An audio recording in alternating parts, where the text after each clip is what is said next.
A quick warning, this episode contains conversations regarding facial and body dysmorphia and bullying. Listener discretion is advised.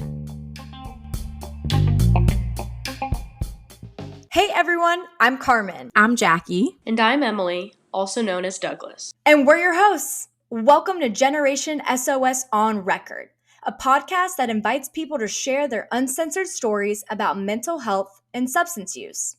We invite you to open your minds and your ears and allow these stories to speak louder than statistics ever could.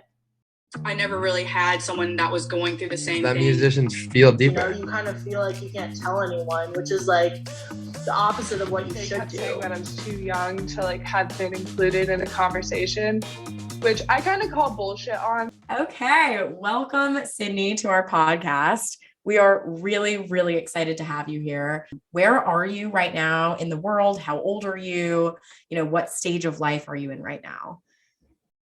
So currently I live in Greenville, North Carolina. I'm a SLP graduate student at East Carolina University, and I have probably about 6 more months left. So I won't be living here in December. I'll be moving to Charlotte then. I am currently 22 years old, and stage of life, I would say it's a lot of growing pains or just change, but good change. And I've had to learn how to deal with that. So growing up, tell us a little bit about your life growing up, your relationship with yourself, maybe with your family, and kind of what was important in forming you now. So growing up, I lived in a very, very small town called Rutherfordton, North Carolina. And our motto is small town friendly, which I think is so funny to me because people are friendly, but it's just, that Southern, charm about people, but then they're kind of mean behind closed doors type. I grew up always feeling outside, an outsider. I would say I was bullied for majority of my life being in Rutherford County until I left. But yeah, I was bullied for majority of my life. I remember it was really, really bad in middle school. I think it had a lot to do with the way that I looked or being considered, I guess, overweight to some people, or just super loud and obnoxious or annoying. So I think that's where it kind of all started with my inner child, healing work.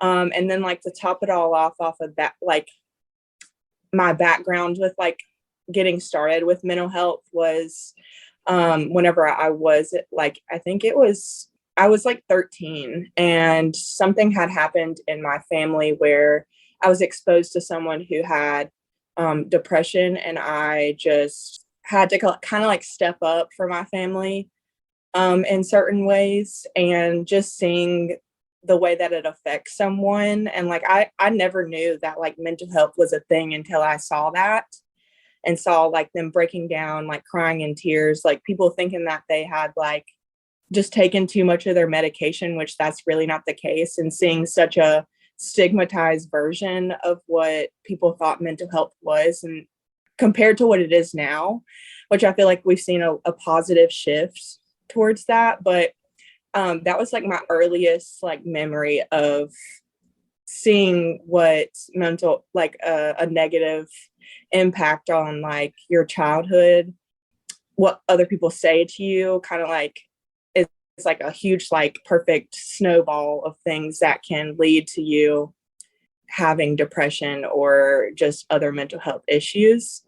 And luckily she was able to get the help that she's needed, and is doing way, way better now.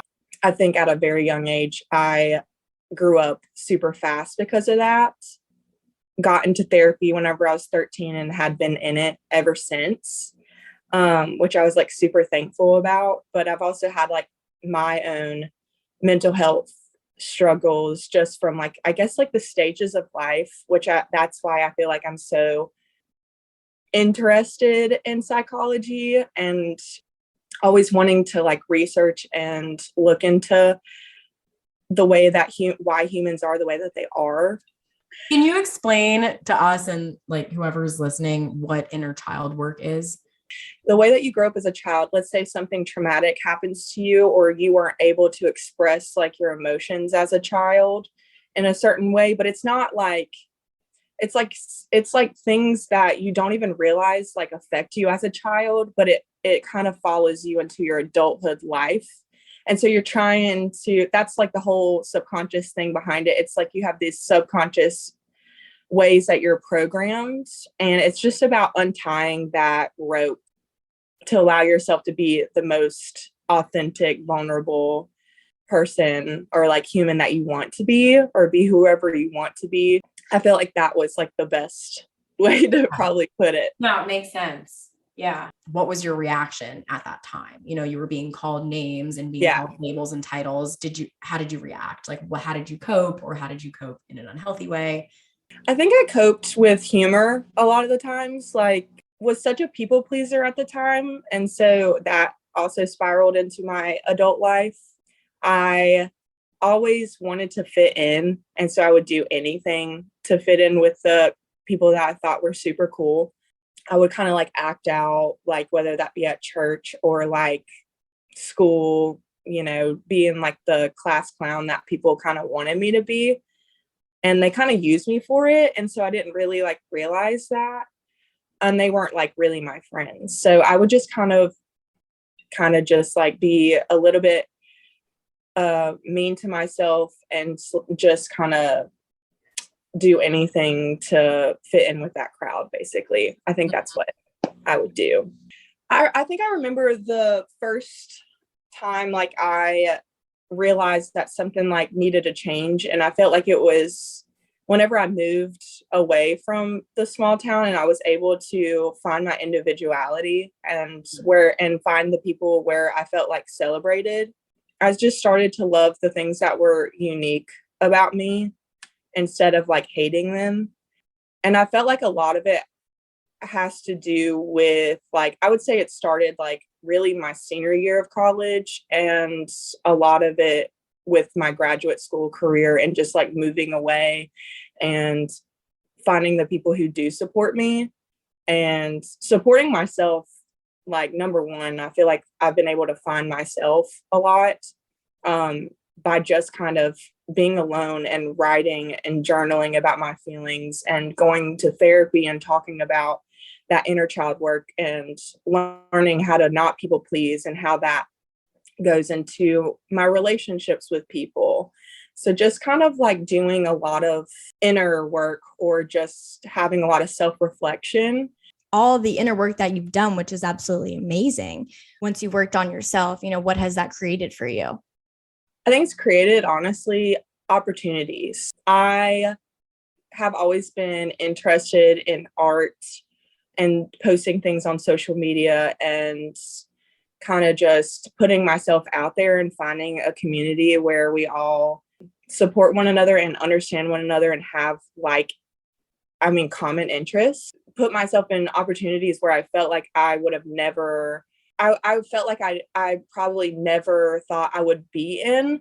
I just kind of one day just said like, F it, I'm just gonna apply to like modeling agencies. I'm gonna apply to like American Idol. And if I get it or not, like whatever. But I feel like the biggest quote that I saw, and it said, don't give up on a goal just because of how much time it's going to take for you to achieve it, because the time is just going to pass anyways. So I think a lot of people right now specifically like limit themselves just because they feel like they're not capable or scared of like how much work and time it's going to get there.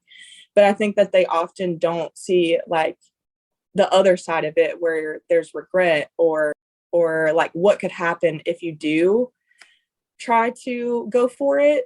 And honestly, like I think beforehand, that's what was the biggest thing for me was time.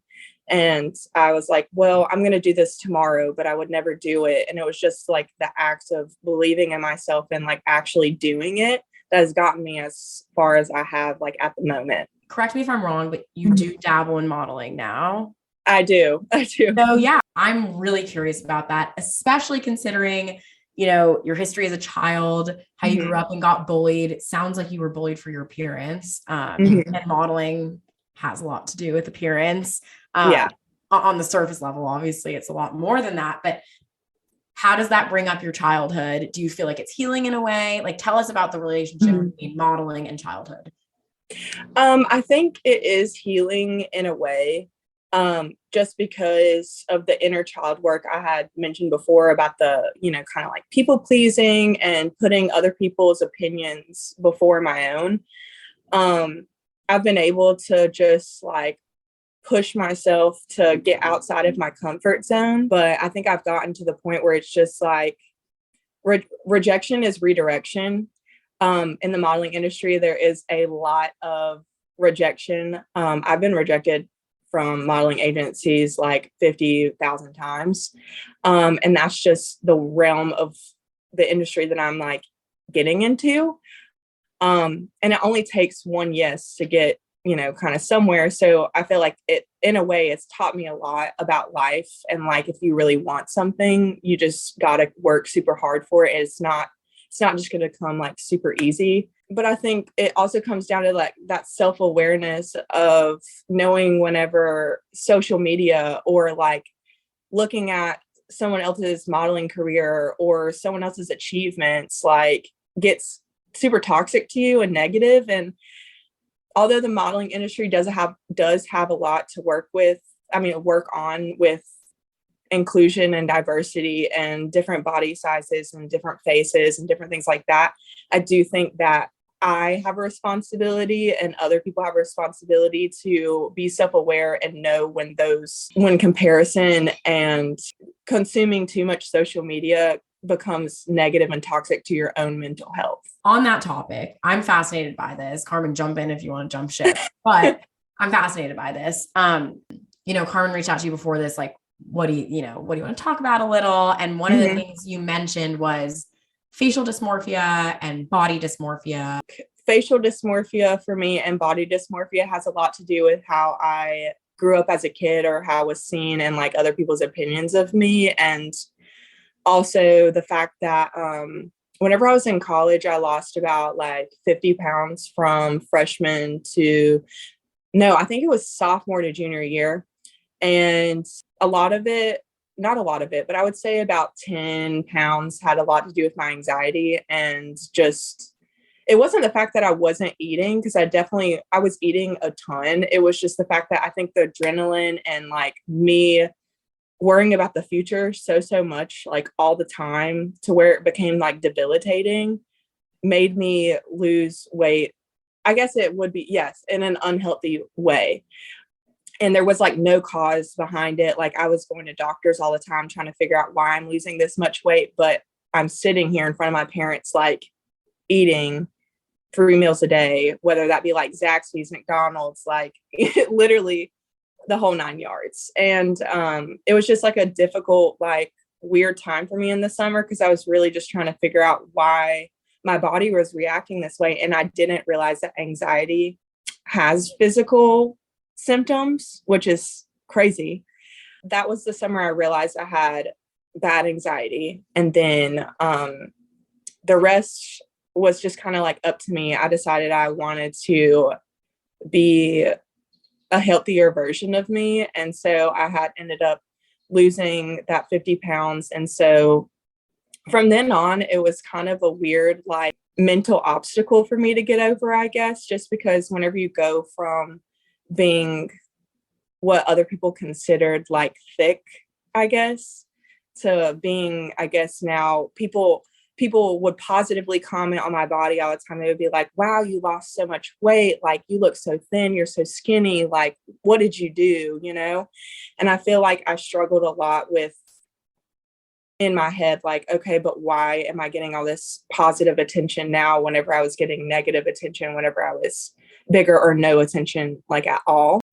So kind of going from that and now being a skinnier, like quote unquote skinnier individual, I look back sometimes at my old self, I would say, and struggle to like remember her and like remember kind of like what she was like sometimes you like see that person that you used to be in the mirror, and it doesn't necessarily mean it's a bad thing, but it's just like, it's super scary. It's like you're kind of like seeing your body grow in front of you. I feel like sometimes that can be super hard to deal with. So I just try to like stay off my phone and do what I kind of need to do just to regain like focus of like, this is my vessel. Like it pumps blood into my veins. Like I'm allowed to think with my body. I give out my ideas. I listen to people. I am able to help kids who have, speech or language impairments and try to change their lives. Like my body is just my body. And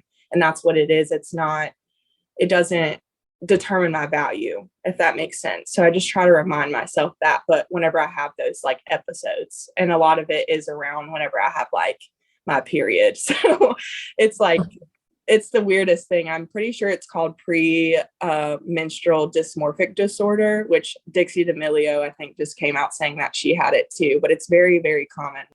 Whenever I know my periods come around, it's just, you don't want to, I feel like you kind of just like want to avoid mirrors like at all costs, just because you kind of know it's coming. So you want to not like, I want to preserve like my mental health, if that makes sense. So there was this conversation on TikTok recently.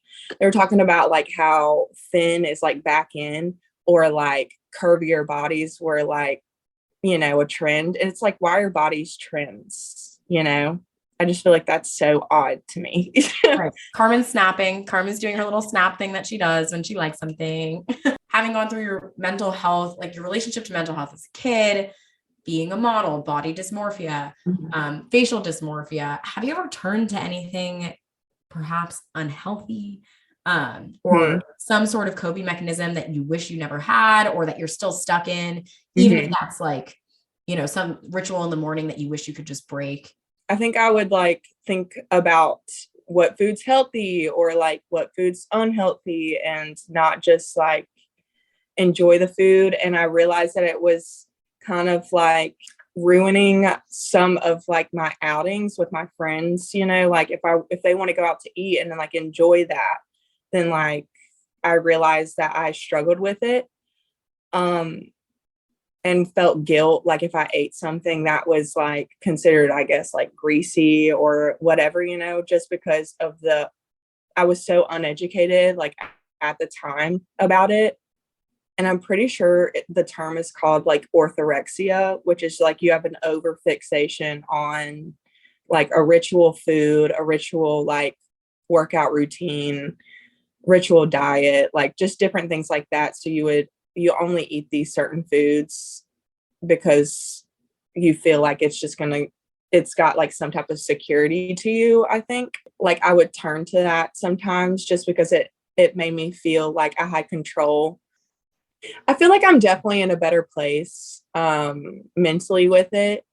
I found like lifting, and I've always been an avid runner. Like people would always see me at Ab running on River Street like all the time. Recently found like weightlifting, and I was able to like, gain muscle and, eat the right foods and eat more and focus on like protein and just like vegetables and all the food groups, and be able to go out and enjoy like food with my friends. And it's not to say that I don't struggle with it on like, every once in a while, because sometimes whenever you were in that mindset for so long, you kind of go like, you can kind of go back towards it.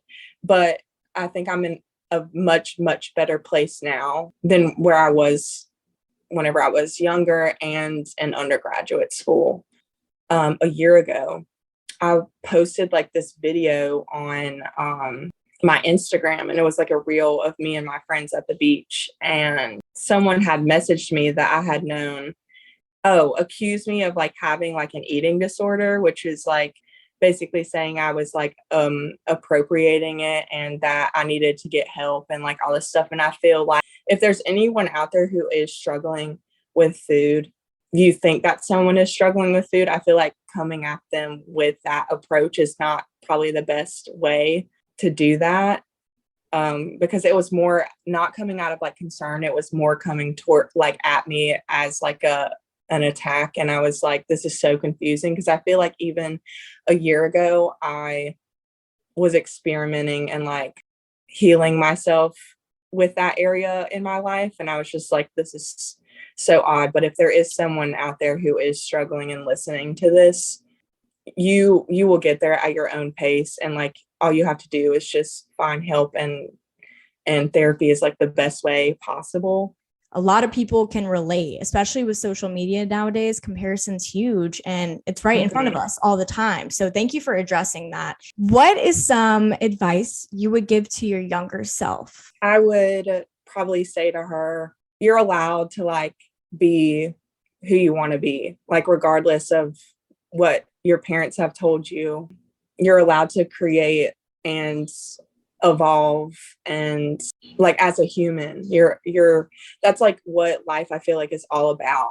I feel like I wish I would have known that as a kid. Like I feel like this just like made me so emotional, because I feel like when you think about your younger self, you don't want to be like so hateful to the little girl that's like inside of you. But I feel like we all have like that inner voice, and we're sometimes like mean to her. Also, don't be mean to yourself. That's another good one. But yeah. That's so important, to love yourself in past, present, and future. So thank you. I really appreciate it. I've loved being on here and support Generation SOS.